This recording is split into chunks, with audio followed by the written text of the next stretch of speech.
Hi hello friends, అందరు ఎలా ఉన్నారు? Hope you all are doing great. చాలా డేస్ తర్వాత మళ్ళీ మీ ముందుకు వస్తున్నాను. ఈసారి అందరూ వినాయక చవితిని ఎలా సెలబ్రేట్ చేసుకున్నారో కామెంట్ చేసి చెప్పండి.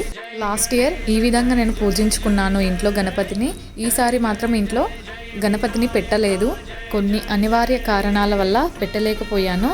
చాలా ట్రై చేశాను పెడదామని, కానీ అవ్వలేదు. వినాయకుని అయితే ఇంట్లో పెట్టలేకపోయాను, కానీ ప్రసాదాలు మాత్రం యాజ్ టీజ్గా చేసుకొని హ్యాపీగా తినేసాము. మరి మీకు వినాయక చవితికి చేసే ప్రసాదాలలో ఏ ప్రసాదం అంటే ఎక్కువ ఇష్టమో కమెంట్ చేసి చెప్పండి. పూజలు చేసినన్ని రోజులు చేస్తాము, ప్రసాదాలు బాగానే తింటాం, అన్నీ బాగానే ఉన్నాయి, కానీ లాస్ట్ డే మాత్రం వినాయకుని చూడగానే ఏడుపు వచ్చేస్తుంది. మనకే కాదు, వినాయకుడు కూడా చాలా బాధపడతాడు అనిపిస్తుంది. వినాయకుని ఫేస్ చూడగానే అదోలా అనిపిస్తుంది. మీరు కూడా అంతేనా? ఈసారి వినాయకుని ఇంట్లో పూజించలేదని చెప్పి నా సాటిస్ఫాక్షన్ కోసం ఇంట్లో ఈ విధంగా డ్రాయింగ్ వేసుకున్నాను. ఈ రెండు బొమ్మల్లో మీకు ఒక తేడా కనిపిస్తుంది, కనిపెట్టండి. అండ్ ఇలా మెహందీతో కూడా వేశాను. ఎలా ఉందో కామెంట్ చేసి చెప్పండి.